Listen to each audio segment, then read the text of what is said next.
Alors bonjour et bienvenue dans cette vidéo où on va découvrir ensemble Git.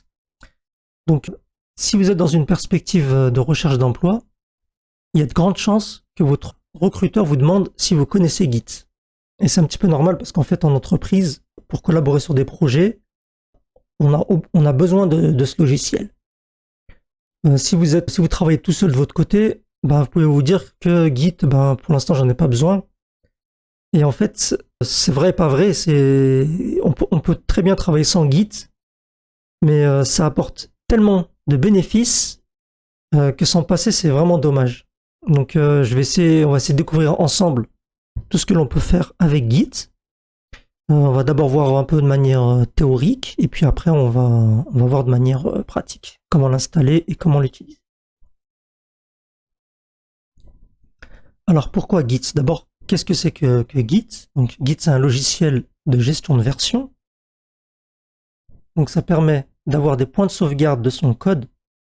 Donc, en fait, quand vous travaillez, on va dire par exemple sur un site internet, quand vous enregistrez votre code, dans votre disque dur, vous avez juste la dernière version de votre code. Avec Git, vous allez faire ce que l'on appelle des commits. Un commit, c'est un petit peu comme une photographie de votre code, à un instant T. Et en fait, comme ça, vous allez pouvoir avoir plusieurs enregistrements de votre code tout au long de la vie du développement, du début jusqu'à l'aboutissement du projet. Donc vous savez qu'est-ce que vous avez codé et qui a codé quoi. Donc ça peut être super utile. Un autre avantage, c'est que si vous travaillez seul, si vous avez l'habitude de conserver votre travail sur GitHub, vous allez pouvoir montrer votre travail. Donc comme ça, le recruteur il va pouvoir voir où vous en êtes dans votre cheminement et comment vous codez. Ça permet d'avoir accès à son code depuis de partout. Donc moi par exemple, 80% du temps, je code sur mon ordinateur de bureau et j'ai aussi un ordinateur portable. Et en fait, quand je suis en déplacement, je peux continuer de travailler sur mes projets grâce à GitHub. Alors je l'ai dit plusieurs fois, mais c'est vrai que Git, c'est pour collaborer sur un projet, c'est essentiel. En fait, il y a un système de branches dans Git où, par exemple, imaginons qu'on soit deux à travailler sur un site internet. Moi, je vais créer une branche que je vais appeler Feature Header. Donc, je vais travailler sur ma branche. Mon collègue, il va avoir une branche Feature Footer. Il va travailler sur la branche. Et puis, quand on a fini de coder, on va merger le code. Donc, merger, ça veut dire qu'on va rapatrier une branche sur une autre. Donc, par exemple, on va créer une branche Develop. Et là, on va merger le code sur la branche Develop. Et on peut travailler comme ça en bonne intelligence à plusieurs. Un autre avantage aussi, et ça, que ce soit que vous codiez à plusieurs ou codez tout seul, c'est super pratique, c'est qu'il y a des hébergeurs qui déploient le site sur Internet en se basant sur vos repositories. Donc le repository, c'est le répertoire GitHub où vous avez votre code. Et chaque fois que vous allez faire des changements sur votre code et que vous allez faire un commit, en fait, les modifications vont se répercuter sur le site en ligne. Donc ça, c'est super efficace. Et vous avez par exemple Netlify qui est gratuit d'ailleurs. Il y a Heroku aussi, mais Heroku c'est plus gratuit par contre. Alors j'ai fait une petite confusion, j'ai parlé un petit peu de Git et de GitHub, j'ai un peu mélangé les deux, donc je vais essayer de rétablir un petit peu pour qu'il n'y ait pas de confusion. Donc Git, c'est le logiciel, donc c'est celui que l'on installe dans son disque dur. Et GitHub, c'est la plateforme en ligne. Donc c'est là où on héberge son code. D'ailleurs, si par exemple votre disque dur il a amené, vous perdez vos données pour une raison ou pour une autre, votre code il est toujours en ligne en fait. C'est ça l'avantage aussi de GitHub. Alors il n'y a pas que GitHub, il y en a d'autres, il y a GitLab par exemple. Et en fait, avec Git, quand vous allez faire un commit et que vous avez besoin d'envoyer les fichiers, vous faites ce qu'on appelle un push. Donc chaque fois que vous faites un push, GitHub, il va récupérer le code. Et quand vous avez besoin, par exemple, si vous changez d'ordinateur ou si quelqu'un a besoin de récupérer le code pour travailler sur le projet, il va faire ce qu'on appelle un pull. Donc pull, c'est quand on récupère le code, et push, c'est quand on envoie.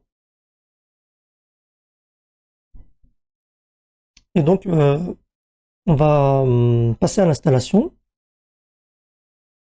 Donc on va voir comment installer le logiciel dans son ordinateur et comment créer donc un compte sur GitHub.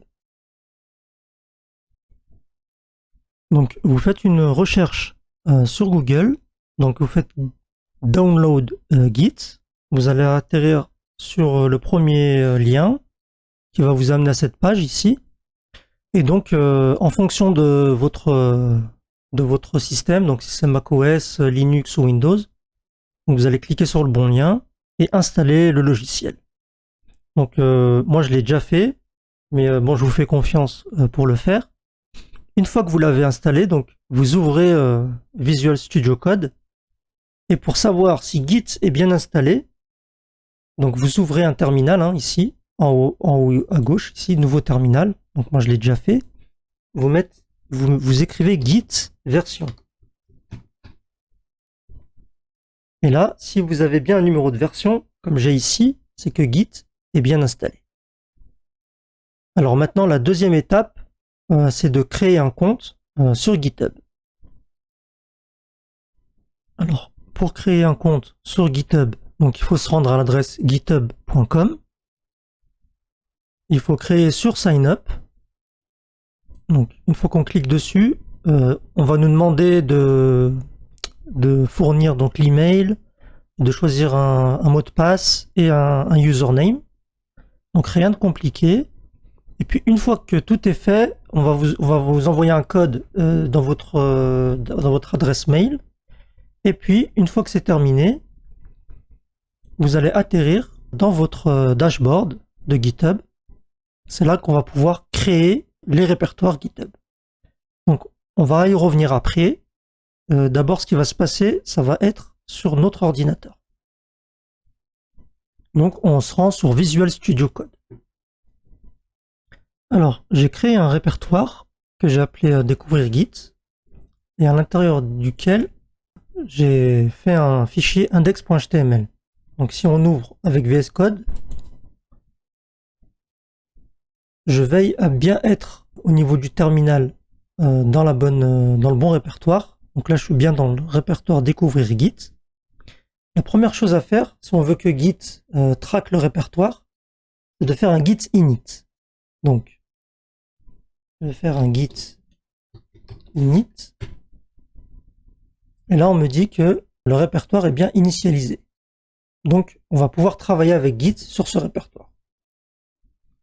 Si je regarde au niveau de l'explorateur, il y a ici en haut, vous allez voir, il y a un truc qui s'appelle affichage.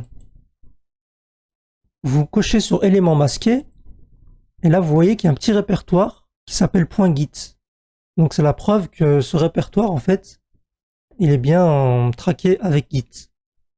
Donc, une fois qu'on a fait git init, et de pouvoir travailler avec Git, il y a quand même une chose à faire, mais en fait on le fait qu'une seule fois, c'est de configurer en fait Git pour lui expliquer qui vous êtes. Donc on va avoir besoin de lui dire mon mail c'est celui-là et mon username c'est celui-là, et donc vous allez mettre le même mail que vous avez mis sur GitHub et le même username. Ça va permettre de faciliter la communication entre GitHub et votre ordinateur.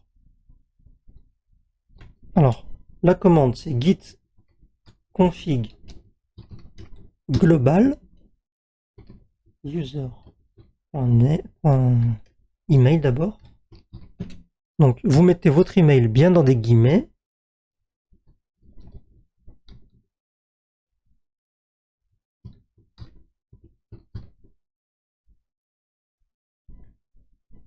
Vous faites la même chose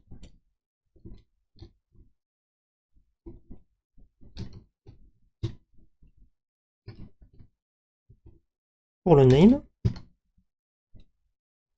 entre guillemets.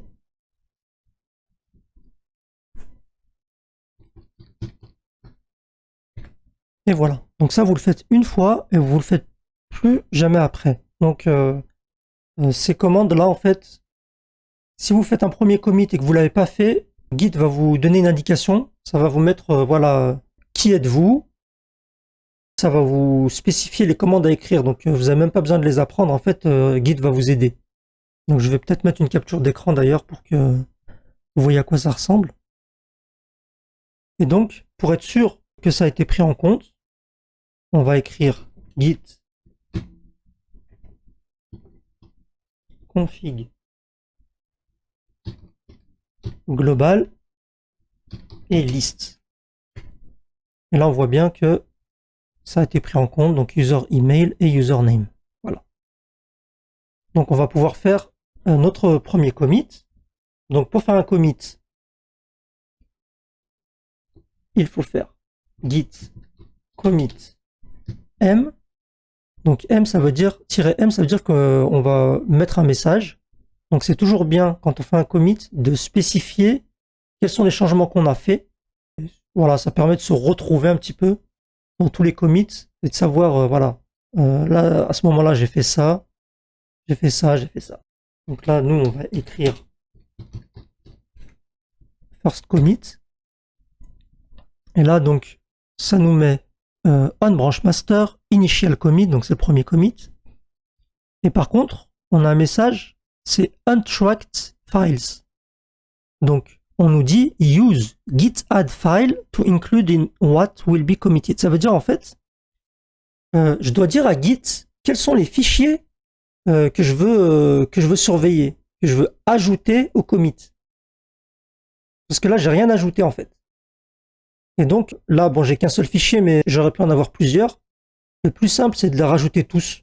Donc on fait un git add point. Donc quand on met point, c'est git add all en fait.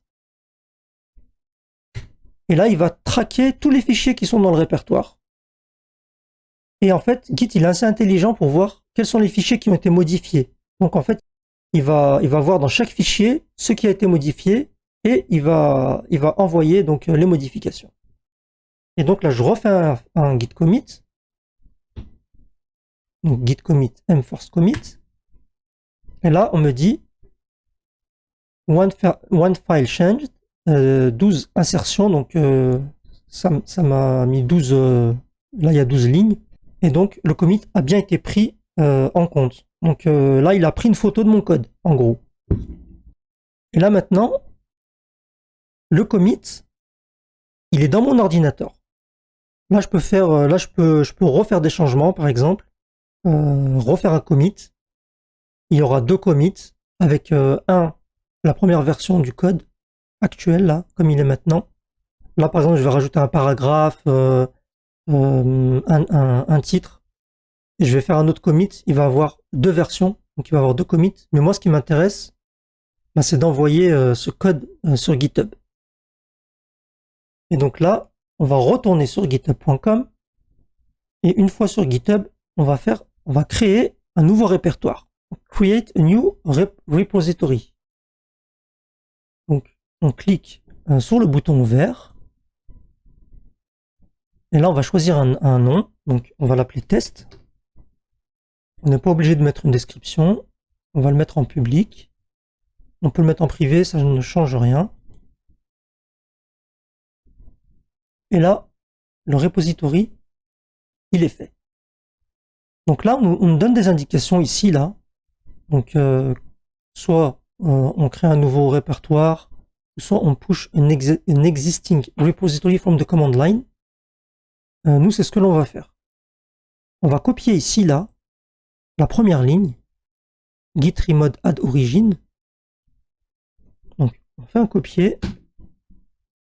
On va dans notre ligne de commande, on fait un coller. Et là, maintenant, en fait, on a dit à Git, on a spécifié à Git le répertoire sur GitHub. Donc maintenant, on va faire ce que l'on appelle un push. Donc, on a déjà fait un commit.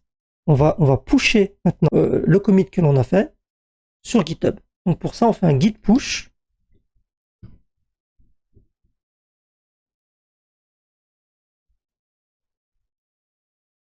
Origine. Et notre branche, elle s'appelle master. Donc là, on voit que c'est écrit master. Donc, on va pusher master.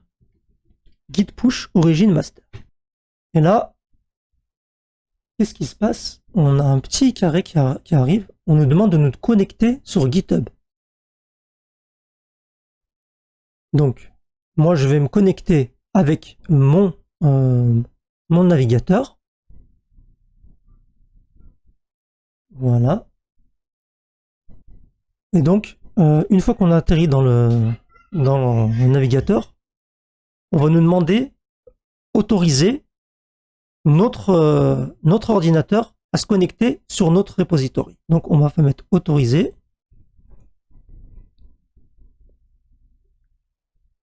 Je retourne sur mon site. Donc, là, ça a bien été pris en compte. Je vais vérifier quand même. On rafraîchit cette page en fait où il y a le repository test. On clique dessus.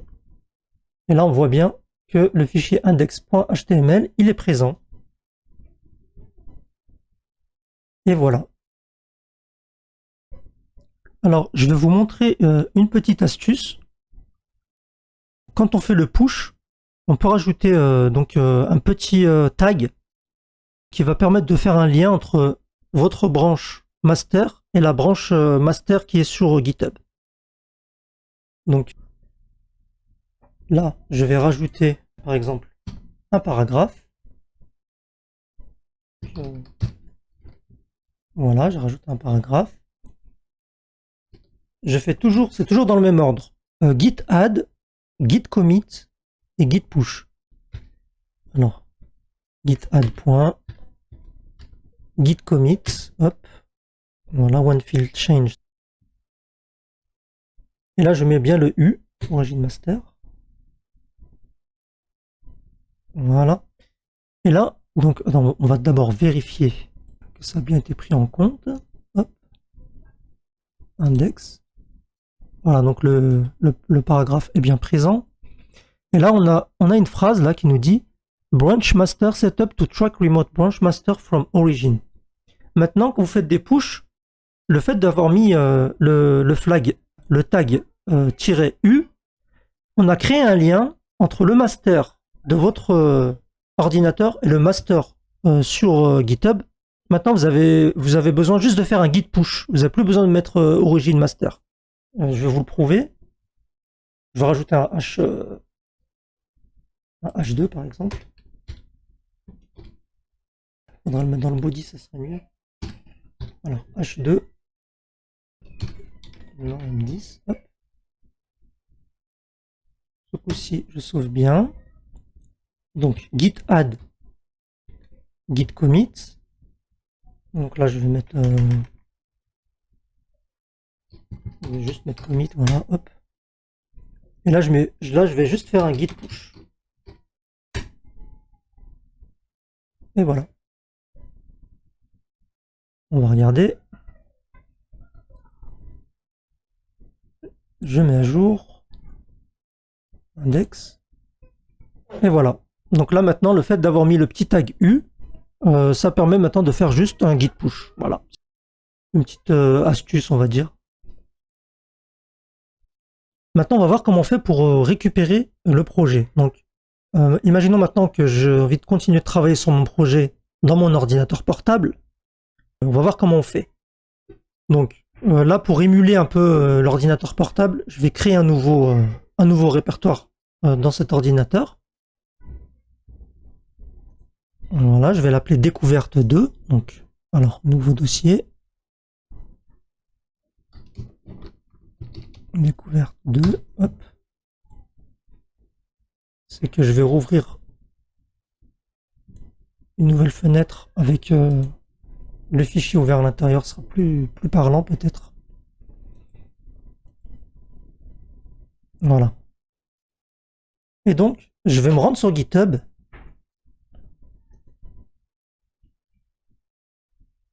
Je vais bien sur le repository test. Et là, il y a un petit bouton vert qui s'appelle code. Je vais coller l'adresse du répertoire.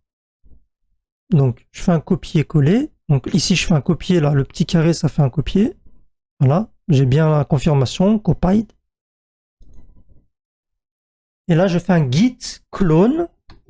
Git clone. Et je colle l'adresse du repository. Et là, ce qui s'est passé, c'est que si on regarde à gauche, ben, j'ai un nouveau répertoire qui s'est créé, donc test, et à l'intérieur, je retrouve index.html. Donc là, le répertoire, il aura toujours le nom de votre projet sur GitHub. Alors, je vais vérifier qu'il y a bien le petit Git. Alors, découverte de je l'ouvre. Affichage, élément masqué. J'ouvre test, affichage, élément masqué. Hop. Et là, je vois qu'il y a bien le petit Git. Donc, le fichier est bien traqué par Git. Et là, je vais pouvoir continuer de travailler sur le projet alors que je suis sur mon ordinateur portable. Alors, il faudra faire les mêmes étapes que l'on a fait précédemment. Il faudra bien faire un git config global avec le username et le email, user email. Là, j'ai pas besoin de le faire puisque je l'ai fait en global sur mon ordinateur. Mais si j'avais fait la vidéo sur mon ordinateur portable, eh ben, j'aurais été amené à le faire. J'aurais pas pu faire de push. Et il y aura aussi la même étape où Git va me demander de me connecter sur GitHub et de confirmer que j'ai bien que c'est bien moi le propriétaire du repository. Donc, à ce stade, on simule en fait le fait que l'on soit dans notre ordinateur portable, donc le répertoire découverte 2. On va faire des modifications, on va faire un commit et un push, et ensuite, on va voir comment on récupère la nouvelle version du site sur notre ordinateur, donc dans le répertoire que l'on avait auparavant. Donc là, je vais faire quelques modifications sur le fichier. Donc je vais descendre le P déjà. Voilà. Je vais rajouter un H3. Voilà. J'oublie pas de sauvegarder le fichier. Là, si vous regardez bien dans le terminal, je suis pas dans le bon répertoire. Le bon répertoire, c'est test. Donc, je me rends sur test. Et donc, comme d'habitude, git add .git commit m. Donc là, je vais mettre ajout le H3 déplacement de P. Voilà. Pour expliquer un petit peu ce que j'ai fait.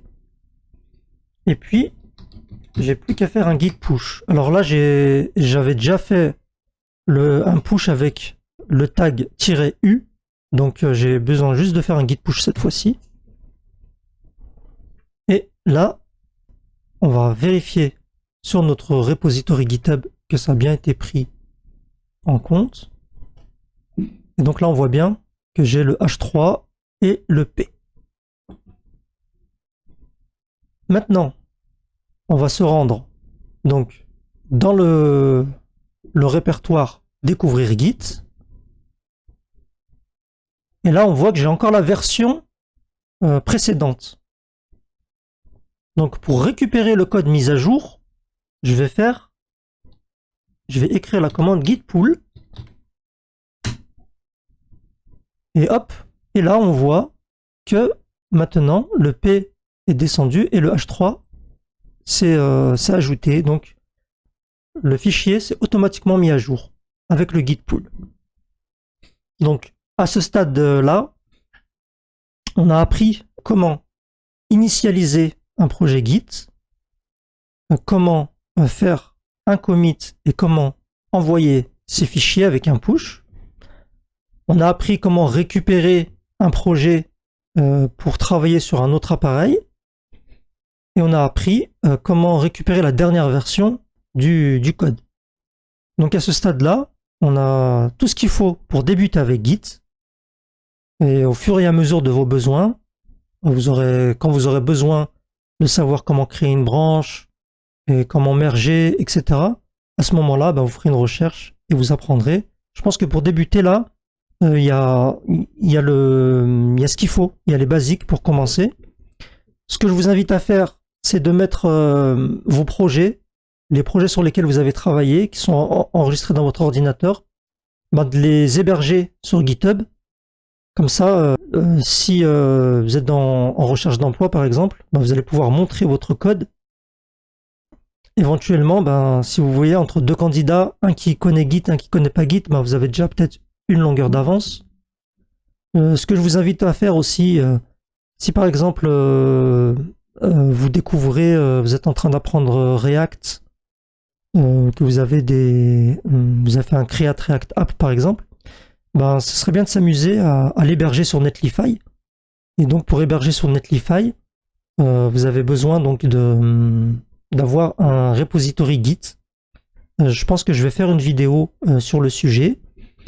Et en attendant, si cette vidéo, elle vous a aidé, alors un j'aime, ça fait toujours plaisir.